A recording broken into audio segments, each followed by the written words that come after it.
కౌశిక్. పైడి కాలువ ప్రజలకు, మండుటి ఎండను సైతం లెక్క చేయకుండా రాజశేఖర రెడ్డి బిడ్డ వస్తుంది చూడాలి వినాలి అని మీ పనులు మానుకొని మా కోసం మీరు సమయం చేసుకొని వచ్చారు. ప్రతి అక్కకు, ప్రతి చెల్లికి, ప్రతి అమ్మకు, ప్రతి అన్నకు, ప్రతి తమ్ముడికి, ప్రతి అయ్యకు మీ రాజశేఖర రెడ్డి బిడ్డ మీ షర్మిల శిరస్సు వంచి చేతులు జోడించి మనస్ఫూర్తిగా నమస్కరించుకుంటోంది.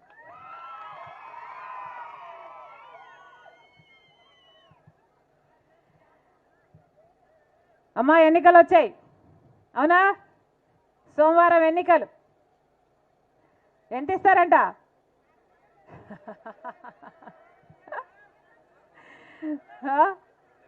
2000 అంతేనా? బయట 5000 అట.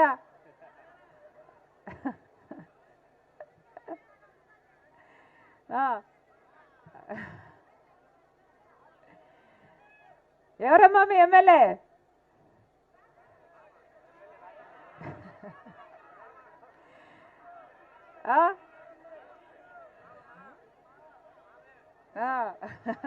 మా మామే, మా మేనమామే. ఎవరు? రవీంద్రనాథ్ రెడ్డి గారు. అవునా? రవీంద్రనాథ్ రెడ్డి గారు ఈ 5 సంవత్సరాలలో 10 ఏళ్ళ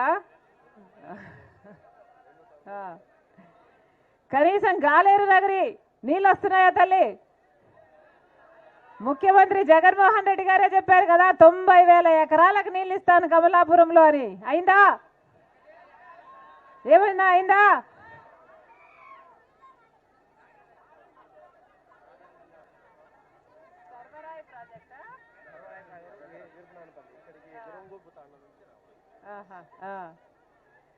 రవీంద్రనాథ్ రెడ్డి గారు యథేచ్ఛగా ప్రభుత్వ భూములు కూడా కబ్జా చేసేసాడట కదా, అవునా? మళ్ళీ అలాంటి వాళ్ళకు ఓట్లు వేయాలా తల్లి? ఇదే రవీంద్రనాథ్ రెడ్డి గారు మొన్న ఒక ప్రెస్ మీట్ పెట్టి పక్కన ఎంపీ అవినాష్ రెడ్డి గారు నిలబెట్టుకొని వివేకానంద రెడ్డి గారి హత్య జరిగితే సాక్ష్యాలు తుడిచేస్తుంటే అవినాష్ రెడ్డి గారు అమాయకంగా నిలబడుకొని చూశారట.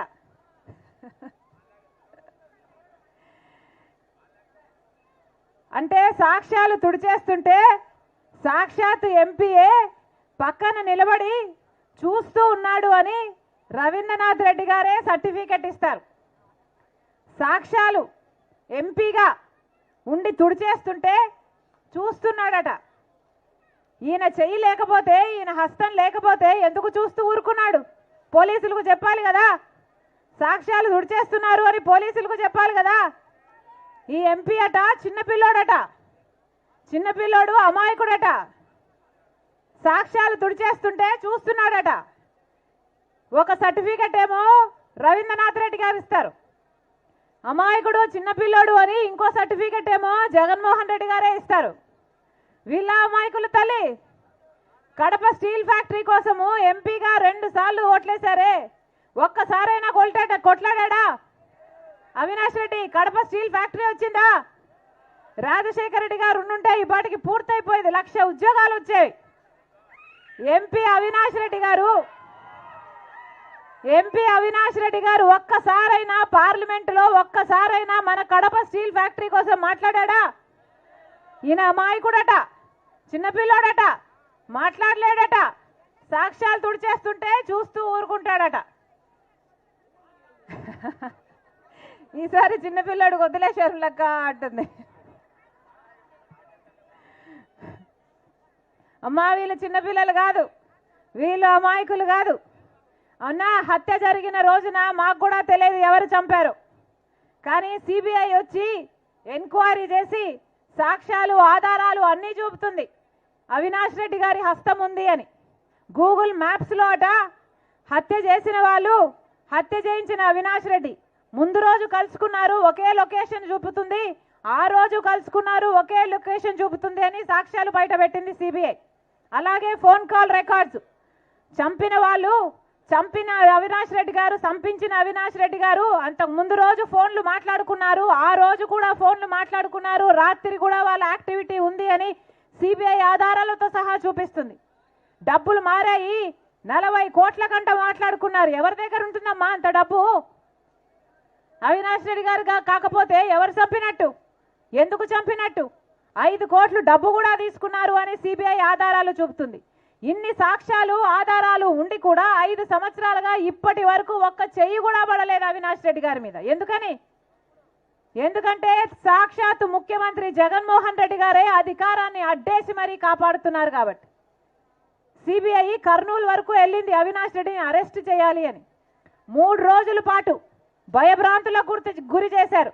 పోలీసుల్ని, మూకల్ని అందరినీ పెట్టి అవినాష్ని 3 రోజుల పాటు లా అండ్ ఆర్డర్ ప్రాబ్లం సృష్టించి సిబిఐని ఉట్టి చేతులు పంపించేశారు. మరి అధికారం ఇచ్చింది దేనికమ్మా? ఇలాంటి హంతకులను కాపాడడానికా? దేనికిచ్చారు అధికారం?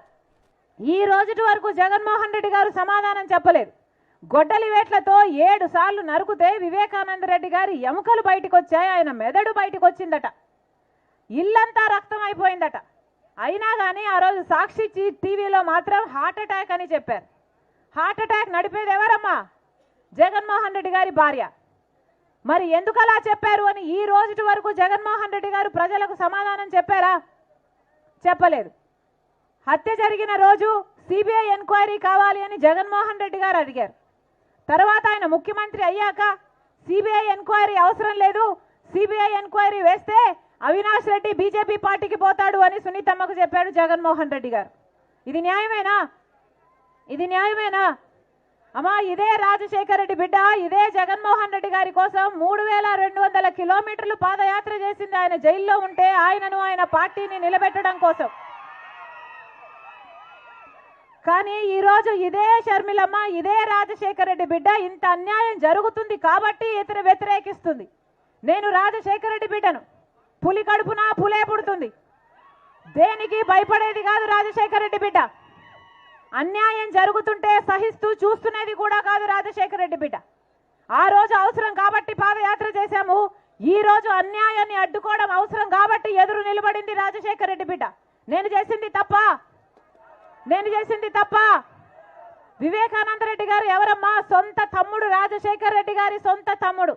అలాంటి సొంత తమ్ముడిని 7 సార్లు గొడ్డలితో నరికి అంత మంచి మనిషిని, ఎంత మంచి మనిషి అంటే ఎవరైనా వివేకం సార్ మాకు పనుంది అని పోయి అడిగితే వాళ్ళని ఈయన బండిలోనే కూర్చోబెట్టుకొని ఆ కలెక్టర్ ఆఫీస్ వరకు తీసుకెళ్లి ఆ సమస్యను అక్కడికక్కడే పరిష్కరించేవాడు వివేకానంద రెడ్డి గారు.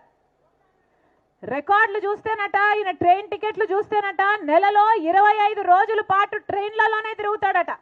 అంటే ఈ పని కోసం అక్కడికి, ఆ పని కోసం ఇంకొక చోటికి. అలాంటి ప్రజానాయకుడు వివేకానంద రెడ్డి గారు. భూతత్వం పెట్టుకుని వెతికినా అలాంటి వాడు దొరకడు ఈ రోజుల్లో. అంత మంచి నాయకుడిని చంపితే, మరి సొంత చిన్నాననే చంపితే జగన్మోహన్ రెడ్డి గారు ఏం చేశారమ్మా?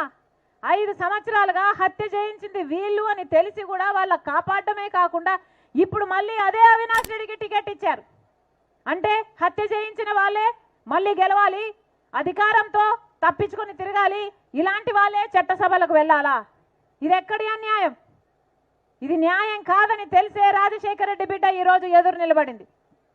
అమ్మా, ఒకవైపు రాజశేఖర రెడ్డి బిడ్డ నిలబడింది, ఇంకోవైపు రాజశేఖర రెడ్డి గారి తమ్ముడు వివేకానంద రెడ్డి గారిని హత్య చేయించిన అవినాష్ రెడ్డి గారు ఇంకోవైపు నిలబడ్డారు.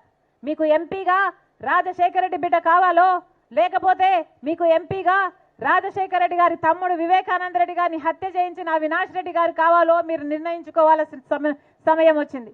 ఒకవైపు న్యాయం ఉంది, ఇంకోవైపు నేరం ఉంది. ఒకవైపు ధర్మం ఉంది, ఇంకోవైపు డబ్బు అధికారం ఉంది. మీరు ఏ వైపు అమ్మా? మళ్ళీ చెప్తున్నాం ఈరోజు రాజశేఖర రెడ్డి బిడ్డ ధైర్యం చేసింది అంటే దానికి కారణం నాకు మీ మీదున్న నమ్మకం, నాకు నిజం మీదున్న నమ్మకం, నాకు న్యాయం మీదున్న నమ్మకం. మళ్ళీ చెప్తున్నామమ్మా, దయచేసి ఎంత ప్రయత్నించినా 5 సంవత్సరాలుగా ఇంతవరకు న్యాయం జరగలేదు. సునీతమ్మ న్యాయం కోసం తట్టని తలుపు లేదు, ఎక్కని గడప లేదు. న్యాయం కోసం ప్రతి పోలీస్ స్టేషన్ తిరిగింది, న్యాయం కోసం ప్రతి కోర్టు తిరిగింది. ఈ రోజు వరకు న్యాయం జరగలేదు. ఈ రోజు వరకు వివేకానంద రెడ్డి గారి రక్తం మన గడ్డ మీద న్యాయం కోసం ఘోషిస్తూనే ఉంది. అందుకే చెప్తున్నాం, రాజశేఖర రెడ్డి బిడ్డ, వివేకానంద రెడ్డి బిడ్డ ప్రజల కోర్టుకొచ్చారు. కనీసం ఇక్కడైనా న్యాయం జరుగుతుంది అని మా కొంగు చాచి అక్కని, ప్రతి చెల్లిని, ప్రతి అన్నని, ప్రతి తమ్ముని న్యాయం చేయమని అడుగుతున్నారు వివేకానంద రెడ్డి బిడ్డ, రాజశేఖర రెడ్డి బిడ్డ. దయచేసి రాజశేఖర రెడ్డి బిడ్డను గెలిపించాలని, నేరాన్ని ఓడించాలని, న్యాయాన్ని గెలిపించాలని శిరస్సు వంచి చేతులు జోడించి మనస్ఫూర్తిగా ప్రార్థిస్తుంది రాజశేఖర రెడ్డి బిడ్డ. మీ ఎంపీగా నేను మీకు మాటిస్తున్నా, రాజశేఖర రెడ్డి గారు మీకు ఎలా సేవ చేశారో, వివేకానంద రెడ్డి గారు మీకు ఎలా అందుబాటులో ఉన్నారో, మీ ఎంపీగా నన్ను గెలిపించండి, నేను కూడా మీకు అలా సేవ చేస్తా, అంత అందుబాటులో ఉంటా. రాజశేఖర రెడ్డి బిడ్డను గెలిపించండి. ఈ రాజశేఖర రెడ్డి బిడ్డ మీ బిడ్డ అవుతుంది, మీ బలం అవుతుంది, మీ బాధ్యతను తన భుజాన వేసుకుంటుంది. మీరు ఎప్పుడు పిలిస్తే అప్పుడు పలుకుతుంది. మీరు ఆశీర్వదించండి, రాజశేఖర రెడ్డి బిడ్డను గెలిపించండి. మీ బిడ్డగా నేను ఇక్కడే బతుకుతా. ఈ గడ్డ బిడ్డలకే నా జీవితాన్ని అంకితం చేస్తా. మనస్ఫూర్తిగా ఆశీర్వదించండి, న్యాయాన్ని గెలిపించండి, వివేకానంద రెడ్డి గారికి న్యాయం చేయండి. అన్న ఆశీర్వదించండి, అన్న ఆశీర్వదించండి, అమ్మ ఆశీర్వదించండి, ఆశీర్వదించండి. హస్తం గుర్తుకే, హస్తం గుర్తుకే, హస్తం గుర్తుకే. అమ్మ గుర్తు చాలా ముఖ్యం అమ్మ. హస్తం గుర్తు, రాజశేఖర రెడ్డి గారి గుర్తు గుర్తుందా తల్లి? రాజశేఖర రెడ్డి గారి గుర్తమ్మా, చేయి గుర్తు. చేయి లేకపోతే ఏమీ లేదు, అవునా? అన్న ఆశీర్వదించండి. అమ్మా మీరు మొదటిన ఓటు వేయడానికి వెళ్ళినప్పుడు మొదటి బూత్లో ఉన్నది ఎంపీ ఓటు. తెల్ల స్లిప్ ఉంటుంది. తెల్ల స్లిప్పులో 4వ నంబరు హస్తం గుర్తు. ఏమ్మా హస్తం గుర్తు మీద ఓటేయండి, ఆశీర్వదించండి. ఉంటా అమ్మా, అన్నా ఉంటా, అన్నా ఉంటా. అలాగే ఎంపీ అభ్యర్థిగా, ఎమ్మెల్యే అభ్యర్థిగా చంద్రన్న కంకి గొడవలి గుర్తు. మీ పింక్ స్లిప్ ఎన్నో నంబర్ అన్న? 4. ఇద్దరిది 4 అన్న. వైట్ స్లిప్ అయినా 4 నంబరు, పింక్ స్లిప్ అయినా 4వ నంబర్. ఆశీర్వదించండి అమ్మా. ప్రజల కోసం కొట్లాడే పార్టీలు కాంగ్రెస్ పార్టీ, కమ్యూనిస్టుల పార్టీలు. మీకోసం నిలబడతాం, మీరు పిలిస్తే పలుకుతాం. ఆశీర్వదించండి. నమస్తే అన్న, నమస్తే, నమస్తే అన్న, నమస్తే, నమస్తే.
మన షర్మిలమ్మ అడుగుతున్న ధర్మమేంది, కావాలంటున్న న్యాయమేంది? ఈ ఆడబిడ్డ పోరాటం ఎవరి కోసం, ఎందుకోసం? రాజన్న పెంచిన బిడ్డ, రాజసం తెలిసిన బిడ్డ. ధర్మం దారి తప్పితే తనవారైనా నిలదీయాల్సిందే అంటున్న షర్మిలమ్మ కోరుతున్నదేంటి?